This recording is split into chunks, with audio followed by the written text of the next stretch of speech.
I always put the example of, when you're selling, let's say, the cover of an iPhone that it costs $20 and you can sell it on Amazon. Yeah, a pretty picture and a couple nice words are good enough, right? But then when you're selling a service that costs 500K a year, maybe a little less, maybe a little more, it's a different beast, right? So I think the main challenge is that you need your sales team, obviously, because again, you're not going to close the sale in a website visit, but you also need marketing, right? To generate start generating traffic and people interested, right? So I think the main challenge that I see is how do you get sales and marketing to work together.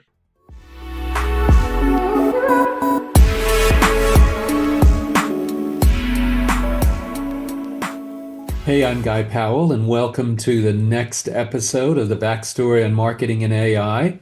If you haven't already done so, please visit prorelevant.com and sign up for all of these episodes and podcasts. I am the author of the upcoming book, The AI Marketing Machine, and you can find out more information on that at marketingmachine.prorelevant.com. Today, I'm interviewing Carlos Corredor of Condor, and let me tell you a little bit about him. He is the CEO and co-founder of Condor, which is a digital marketing agency built for mid-market B2B tech services.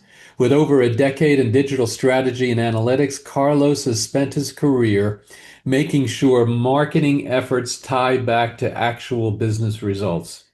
He started Condor in 2018 to help companies grow profitably and to prove that marketing can be a revenue driver, not just a cost line. That is so critical and so difficult in B2B, and really glad that you're taking up the charge there. So welcome, Carlos. So good to have you. Before we go any further, a quick pause. This is important. Your sales force is one of the most expensive investments in your company. The real question isn't who's likely to buy someday. It's who should be called right now to create the most value. Traditional propensity models tell you who might convert. Our prescriptive modeling, called COPA, tells you who will convert because you called them. If you manage a large sales organization and want higher conversion, bigger deals, and better use of every rep hour, let's talk. If you want your sales team focused on the calls that matter most, visit prescriptivemodeling.prorelevant.com and set up a short strategy session. Thank you. Thanks, guy. Thanks for the invitation. I'm looking forward to get into it. Yeah, absolutely. So before we go too far, tell us what your backstory is on AI and marketing. How did you get involved in all this good stuff?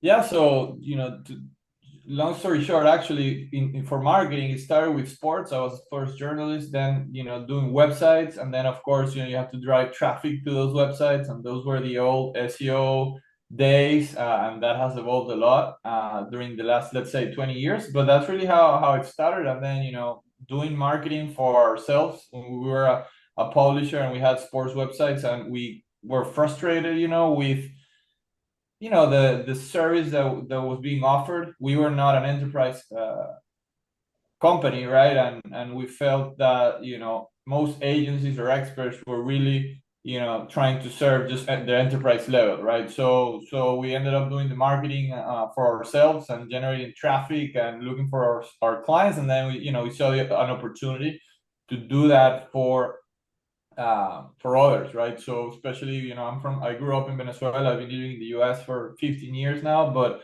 I knew that, assembling a team in Latin America could give advantages to ultimately to our clients. I think now that has changed a bit, especially with AI replacing a lot of the low labor marketing tasks. But that's really how we started, and focusing on B2B, and then ultimately, what you mentioned in the intro, right, is I think a lot of times marketing still sees themselves as branding and traditional marketing, and let's just create beautiful websites and collateral.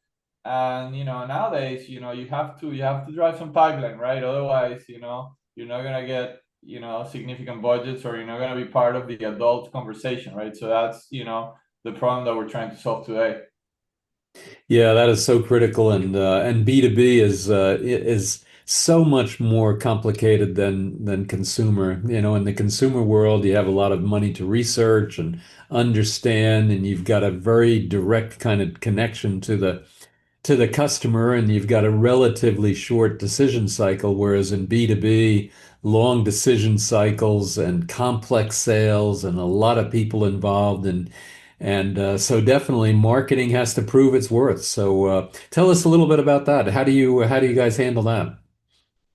Yeah, so as you mentioned, as you mentioned, B2B is a different beast, because of mainly because of the factors that you mentioned, right? And then you have to I always put the example of, when you're selling, let's say, the cover of an iPhone that it costs $20 and you can sell it on Amazon. Yeah, a pretty picture and a couple nice words are good enough, right? But then when you're selling a service that costs 500K a year, maybe a little less, maybe a little more, it's a different beast, right?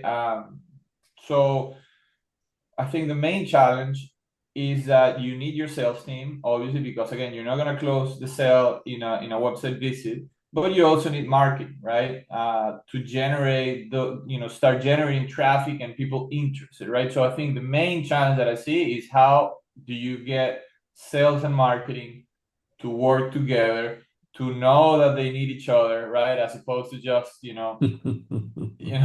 talking smash about each other, right? So I think that's the main challenge, and there's a lot of ways to attack that.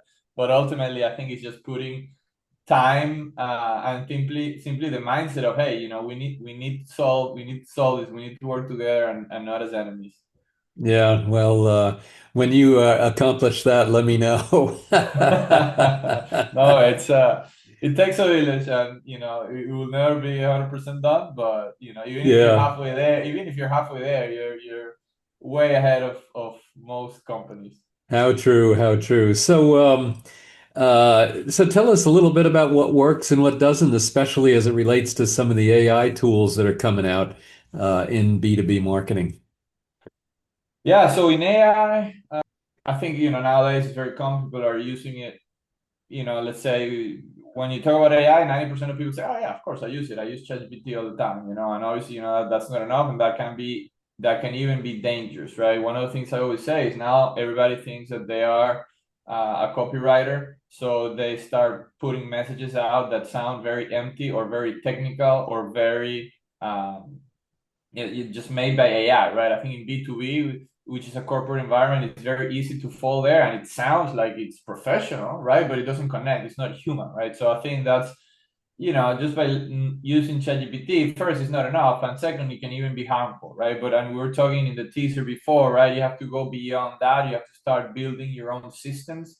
Obviously, the main in marketing, now it's you need to do things faster, and I would say better. Maybe you can start with the faster a component, but without forgetting the increase in quality, right? So for example, you're gonna set up an email campaign, right? You have to download a list, you have to duplicate contacts, you have to understand, what are their positions or the problems that you want to pitch, right? And then you have to write an email, then you have to set up the email and send the email, right? That would take, I don't know, maybe 50 hours total for a person to do 5 years ago. You could do the exact same thing, with a good workflow that you build right now. I have to definitely spend the time to start building those workflows that are simply replacing labor, right? But then also the quality, right? Before, you would have one person maybe that was, probably a person with 4 years out of college writing, copy, and maybe the person was a good copywriter, but definitely, there's an opportunity there to leverage AI with the right GPTs, with the right knowledge behind it, with the right training of those models, so that it gives you, top notch, copy in this case, right? If we're talking about the body of the email or the subject, etc., right? So the increase in quality, I think it's as important as the time saved. Yeah, definitely. Now, you can't use marketing, so to speak, just to do lead generation. I think there's, two or three dimensions to it. One is what the value of the deal is, what the probability it's going to close, and how fast it's going to close. How are you seeing using AI to for advantage in that space in terms of, the demand generation in a B2B environment? Yeah, it's funny because at least in the mid market, people are not even leveraging the data that they already have, right? I think that that's they can fall in the trap of, okay, let's use AI to tell me what deals are more valuable, and your data probably you don't have enough data. The data is messy and dirty, right? So it's like, why don't you start with the basics, right? Can you tell me the three biggest customers you got in the last couple of years and how they came about, So a lot of times it's just, okay, before trying to, that's the run, right? Like a lot of times we use the crawl, walk, run analogy, and a lot of times people, they want to run with AI. Obviously running is using AI in its full, potential, right? But if you're not even walking there, if you don't even have the right data, so focus on, and you cannot also wait a year to start making some of these decisions, right? So I would say the first thing is understand what's happening today, AI to tell you what's happening today, right? You need to figure that out yourself, and then you start building the data infrastructure to start walking and running, let's say. But I think that's the main a very common mistake is trying to run before you're even crawling or walking. Yeah, and you're right about the challenges with the data, and being able to have data that really represents what's going on. And a lot of it's due to the fact that you have humans entering the data. It's not like you get a barcode scan that says I met with this client or something like that. It's human entered, so it can be some challenging. So how do you see revenue driven reporting now in the AI era, given those kinds of challenges, and then how do you optimize AI? I think a lot of times in terms of reporting, a very common mistake is that you're trying to tie everything bottoms up, right? You're trying to tie the web visit or the click on social media, and then ultimately bring all of that to revenue and new clients.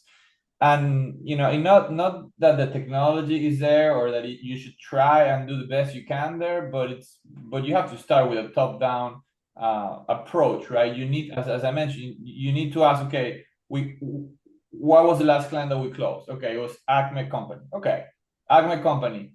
You have to have your sales guy, your marketing guy, and maybe somebody else from the finance department is like saying, okay, how did we find out about this company? And then the marketing might say, oh, we send them a ton of emails, and the sales guy would say, oh, actually, that's a referral from our CEO, right? So, and then you have to start there and then build your way down. Okay, let's give half credit to marketing. Okay, then in marketing, okay, how do you want to distribute that credit? So as you see, most companies are not at a point where they can just put an AI workflow together and solve that problem, right? That will take, it's more like executive conversations to see how that will work out. Now, eventually you can make your life much easier with AI, right? So if you build a workflow that can look into your CRM, that then can look for that company in the history of your Google Analytics, and you can see the back and forth of emails and which were replies and which were not, and at which points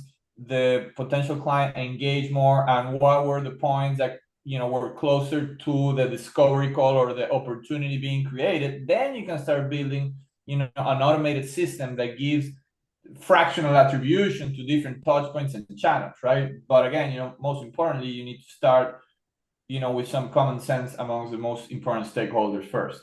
Quick pause. This is important for any marketing leader. Marketing must continuously prove its value or the budgets dry up. Marketing mix models provide that proof in a way finance and leadership can believe. And we at ProRelevant help teams answer critical questions. Which campaigns actually worked? Which channels really moved the needle? And where should the next dollar go? With over 20 years of experience across complex marketing environments, we know how to deliver clarity, not guesswork. To learn more, go to mmm.prorelevant.com and set up a short strategy session. And now, back to the podcast. Yeah, absolutely. And that kind of gets us into, what the buyer's journey looks like and especially at the top of the funnel. I've seen this, well, and with a lot of the interviewees that I've had on my podcast, that the AI is now changing how brands get discovered. And I'm sure it has changes in the B2B market and in your market. Tell us a little bit about that. Yeah, that's a hot topic today, right? Because again, 20 years ago it was, let's do a bunch of educational blog posts, and then that's going to be the way that we're going to be found online. And now you're number one, obviously with LLMs, that's changing, right? And I don't know about you guys, but like 2 years ago, if I would look at my web browser history, I bet you I spent, I don't know, 1,000 hours on Google looking for stuff, 3 years ago. Today, that's almost none. I still use it sometimes, but I use ChatGPT now for everything, for buying a grill, for example, I just moved apartments, right, to finding a handyman, to understand which internet service provider is better in my area. I'm using ChatGPT for all of that, right? So one of the most common misconceptions is to think that ChatGPT is going to replace your SEO traffic on a one-to-one, right? And that, ChatGPT is a concierge, right? He'll give you answers. He won't send you, to a final company until you're very, much more down in the journey or closer to a decision, right? So, but the first 5 questions he's going to answer himself, not going to send you to the website, right? So therefore, you're going to get way less traffic, but if you find a way to get some final traffic out of the LLMs, it should be traffic that is much readier, to buy. So you have to build your strategy with that in mind, right? How do I convince ChatGPT, that I am not, for example, not the best digital marketing agency, right? There are many marketing agencies out there. If you ask ChatGPT, they will pronounce themselves as experts, right? But maybe if you have your own data, right? If you're very focused on an industry, if you solve problems for a particular buyer segment, right? That's when ChatGPT might say, okay, these guys, they are really, the ones that you should be talking, or they're going to use your data, mention you in the reports, and that's really how you should be approaching this. And I would say secondarily, it's a little bit of back to basics of PR.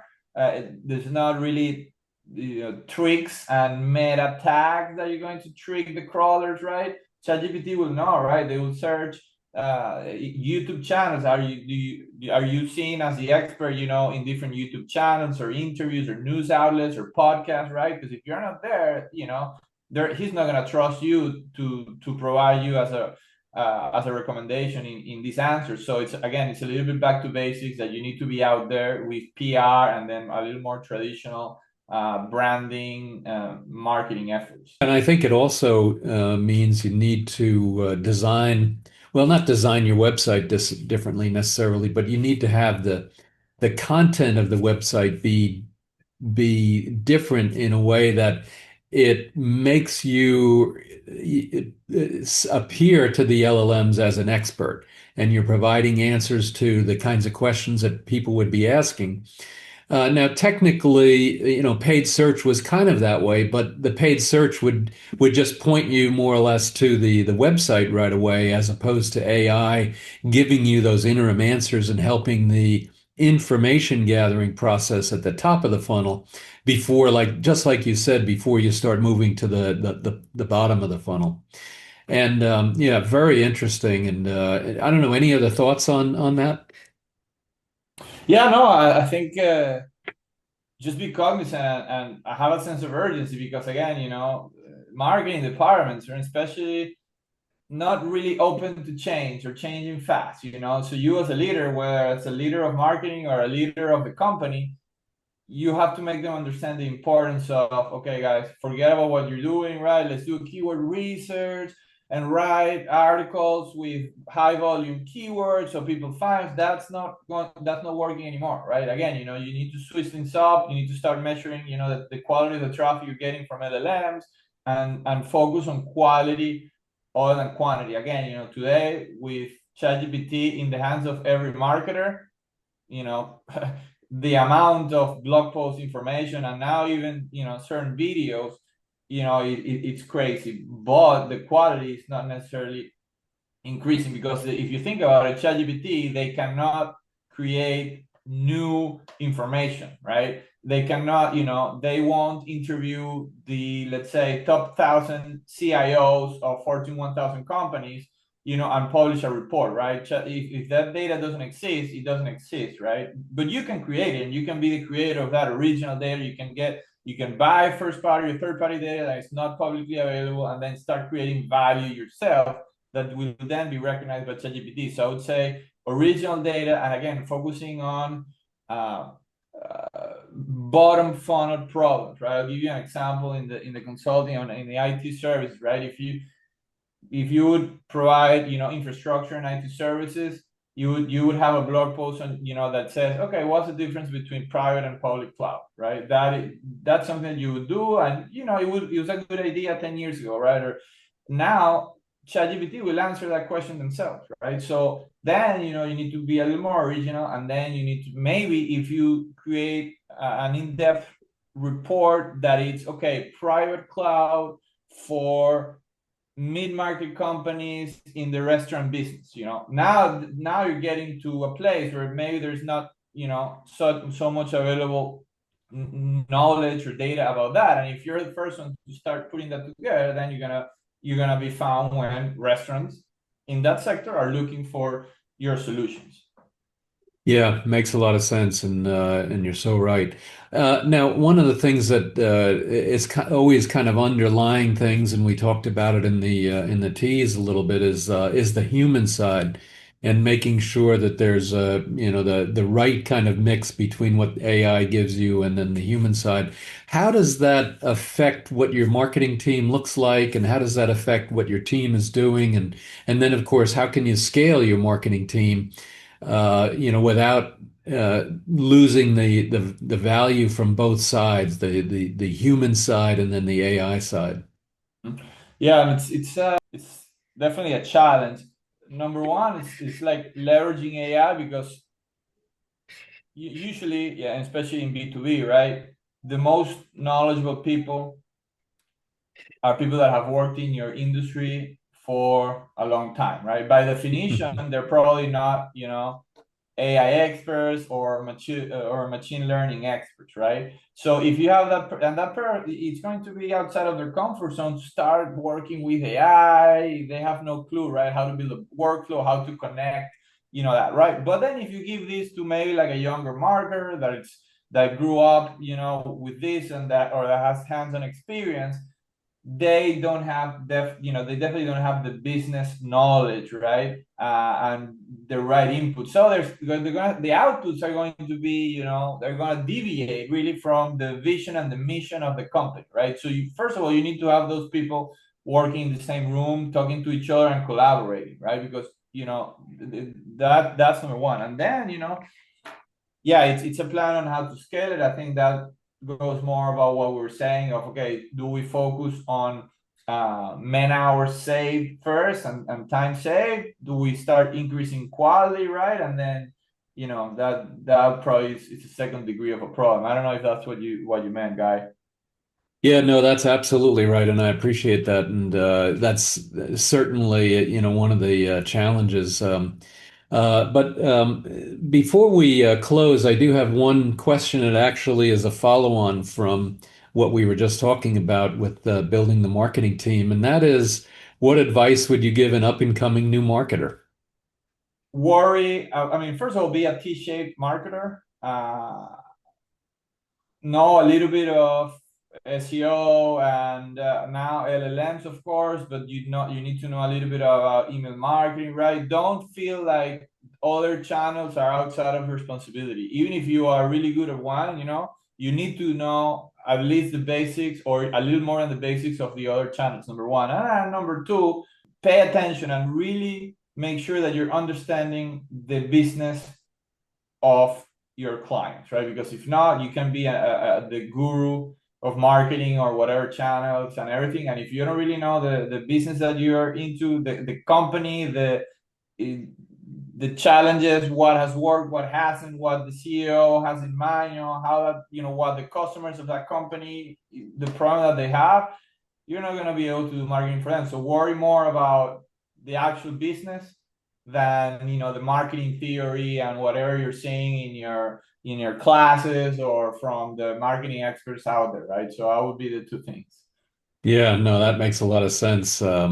And because I think, unfortunately, the marketers coming out of school have to really they're competing against AI. And, even though there's going to still be a need for marketers and the knowledge that new marketers bring, and certainly they have to learn from the existing more senior folks, it's they're definitely competing against AI, and they have to show some real value that can that they can deliver.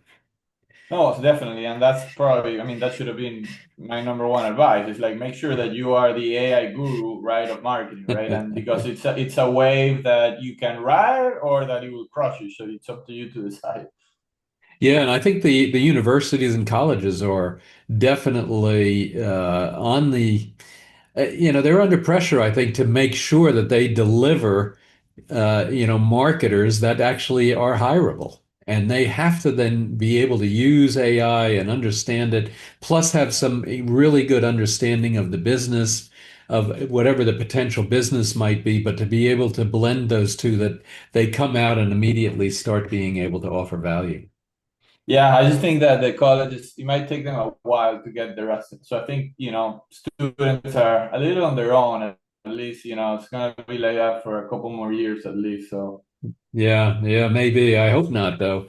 I mean, you're right, though. It takes a while for the academics to learn, what they need to provide, and then of course they have to put that in somehow into the curriculum.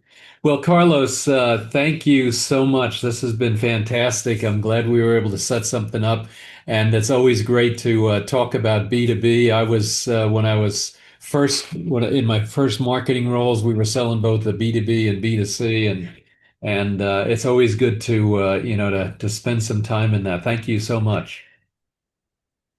no, thank you guys. It was great. Thanks for having me. Absolutely. So where can folks learn more about you and your company?